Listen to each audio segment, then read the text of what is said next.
Buenos días, compañeros. El día de hoy explicaré a través de este video un ejercicio de movimiento curvilíneo en coordenadas cilíndricas. Antes haremos una pequeña introducción al tema. Hay casos en los que describir la trayectoria de una partícula en coordenadas cartesianas es complejo, especialmente cuando ésta describe un movimiento curvilíneo. Es en estos casos donde utilizamos las coordenadas cilíndricas, ya que es mucho más fácil describir dicho movimiento. En particular, cuando el movimiento se limita al plano, se trabaja en coordenadas polares, que es una pequeña simplificación de las cilíndricas donde la coordenada z no existe. El ejercicio a desarrollar es el 11.162 del libro Dinámica de Beer, décima edición, y dice así. La rotación de una varilla OA alrededor de O se define por la relación θ igual a t a la 3 menos 4t, donde θ y t se expresan en radianes y segundos respectivamente. El collarín B se desliza a lo largo de la varilla de manera que su distancia desde O es r igual a 2.5 t a la 3 menos 5t, donde r y t se expresan en pulgadas y segundos respectivamente. Cuando t es igual a un segundo, determine la velocidad del collarín, su aceleración, el radio de curvatura y su trayectoria. Bueno, como observamos, aquí tenemos una pequeña representación de la situación. Tenemos el ángulo θ, el collarín B y la distancia r a la que se encuentra el collarín. Como estamos trabajando en polares, este define el eje polar, este es el eje polar. Y al lado contrario de las manecillas del reloj se define en un ángulo positivo. Entonces tenemos que del problema que podemos extraer la relación entre θ y el tiempo y la relación entre r y el tiempo, funciones definidas a través del tiempo. Tenemos que θ es igual a t a la 3 menos 4t y r es igual a 2.5 t a la 3 menos 5 t a la 2. Entonces tenemos que las variables que cambian a través del tiempo son θ y r. Y nos piden hallar tenemos como incógnitas la velocidad, la aceleración y el radio de curvatura cuando t es igual a 1. ¿Está claro? Bueno, antes de entrar a definir las ecuaciones que nos ayudan a resolver el problema, debemos explicar un poco el sistema coordenado, que nos indica la posición del collarín. Entonces, como ya dije antes, tenemos un eje polar y un polo. La coordenada radial se mide es la distancia que hay desde el polo al collarín, y la coordenada transversal es el ángulo medido en sentido contrario de las manecillas de reloj desde el eje polar a una línea al eje R, una línea de referencia fija aquí que se traza desde el polo al collarín. Y a partir de eso tenemos dos vectores unitarios. Un vector unitario radial que indica la dirección en que R aumenta, y un vector unitario transversal, el cual nos indica la distancia en que θ aumenta, la, la dirección en que θ aumenta. Entonces tenemos un conjunto de ecuaciones acá, las cuales nos ayudarán a resolver el problema. Tenemos que B es igual a la velocidad radial por el vector unitario radial más la velocidad transversal por el vector unitario transversal. Tenemos que la velocidad radial es igual a la primera derivada de la función que nos especifica la distancia r, y la velocidad transversal es igual a r por la primera derivada de θ. Tenemos que la aceleración es igual a la aceleración radial por el vector unitario radial más la aceleración transversal por el vector unitario transversal. Tenemos que la aceleración radial entonces es igual a la segunda derivada de r menos r por la primera derivada de θ al cuadrado, y la aceleración transversal es igual a r por la segunda derivada de tita más 2 veces la primera derivada de r por la primera derivada de tita. Y ya para resolver el último punto C, el punto C, tenemos que la aceleración normal, ya esto no será en coordenadas cilíndricas sino en coordenadas tangencial normal, tenemos que la aceleración normal es igual a la velocidad al cuadrado entre el radio de curvatura.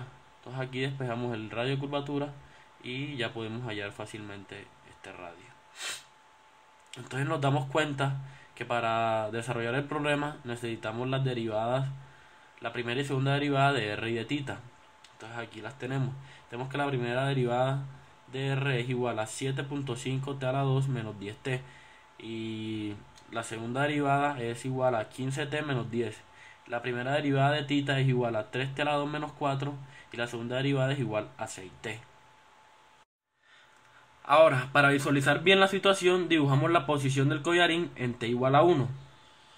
Entonces evaluamos en las funciones tita y r y obtenemos que r es igual a menos 2.5 pulgadas y tita es igual a menos 3 radianes, evaluando en estas dos funciones. Entonces ubicamos, nos vamos al plano de coordenadas polares y ubicamos primero el ángulo. Como es negativo, entonces debemos medir en el sentido en el que giran las manecillas del reloj desde el eje polar y trazamos una línea de referencia. También observamos que r es negativo. Esto en coordenadas polares nos indica que medimos la distancia positiva, r, del polo a este lado. Pero como es negativo, esto nos indica que hay que sumarle a este punto, hay que sumarle 180 grados. Entonces se nos va para este lado. Y tenemos que B estaría en esta posición. Aquí en B dibujamos el vector unitario radial y el vector unitario transversal. Ya teniendo esta pequeña visualización, ya sabemos dónde está el collarín y pasamos a evaluar o a desarrollar los puntos del problema. Para el punto A, donde nos dice que debemos hallar la velocidad del collarín, tenemos este trío o este par de ecuaciones, estas dos. Y lo que debemos hacer es evaluar R, la primera derivada de R y la primera derivada de tita en 1.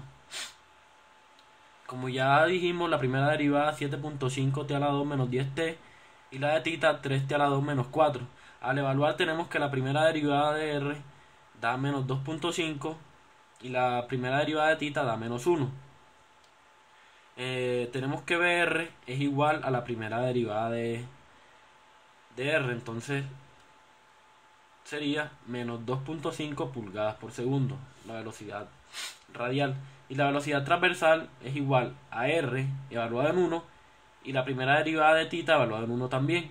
Ya tenemos R evaluada en 1, que es menos 2.5 pulgadas, y tita, la primera derivada de tita evaluada en 1 es menos 1 radian por segundo. Entonces tenemos que la velocidad transversal es igual a 2.5 pulgadas.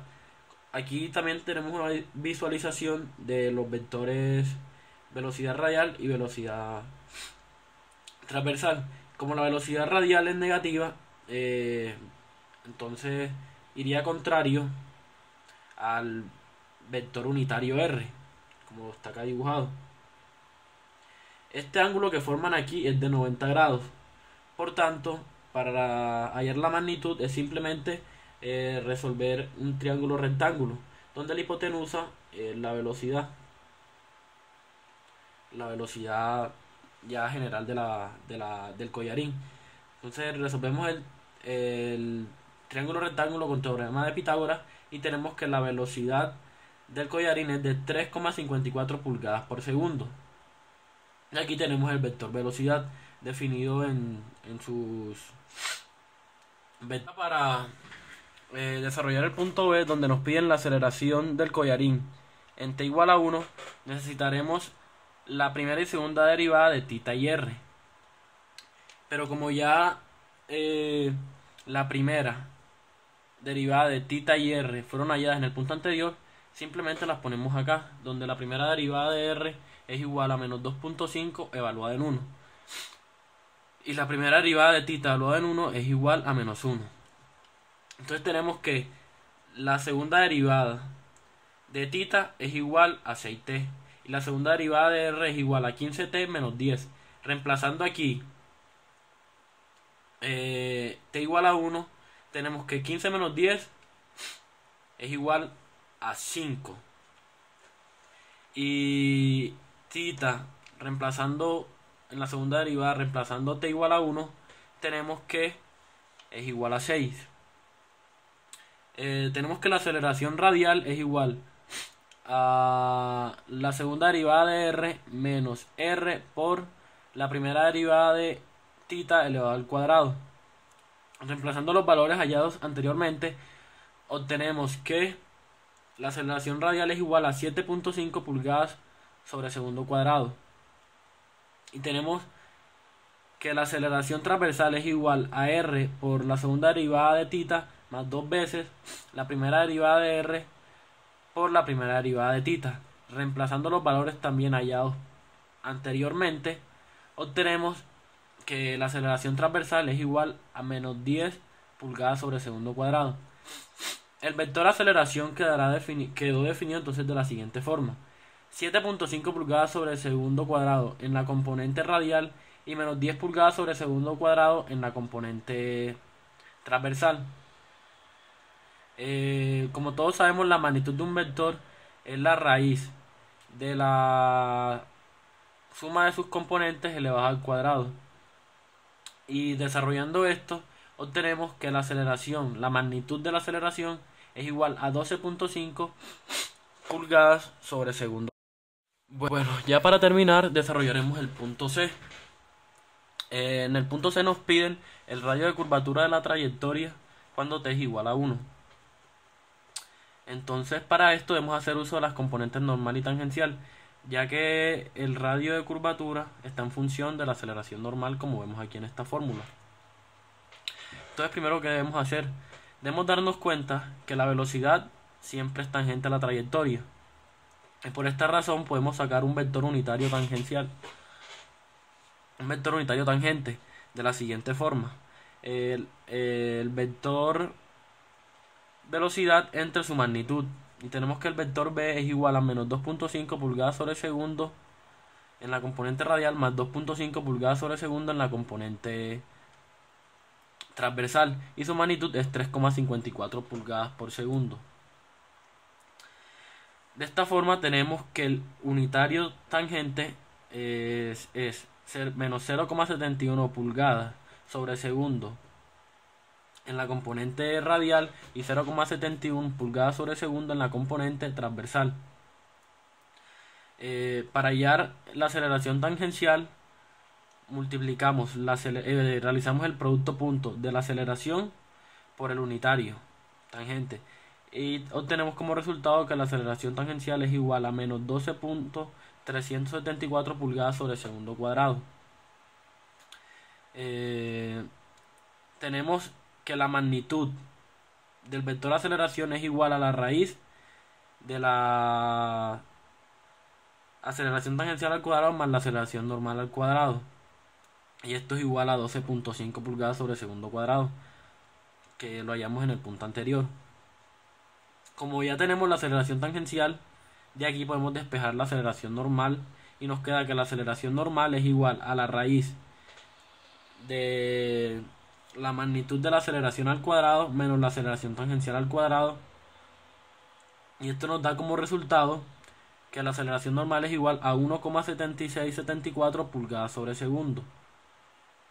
Ya simplemente sería reemplazar en la ecuación de radio de curvatura, teniendo como datos que la velocidad es 3,54 pulgadas sobre segundo y la aceleración normal 1,76. Realizando esta división, obtenemos que el radio de curvatura es 7,07 pulgadas en ese punto. Bueno, aquí culminamos el ejercicio. Un caso de aplicación de las coordenadas cilíndricas en la vida real puede ser al analizar el movimiento y la trayectoria del carrito de una montaña rusa. ya que por lo general su trayectoria es curvilínea y esta se puede definir a través de dichas coordenadas. De esta manera, teniendo las ecuaciones de aceleración y velocidad, se puede realizar un estudio al carrito idealizándolo como una partícula.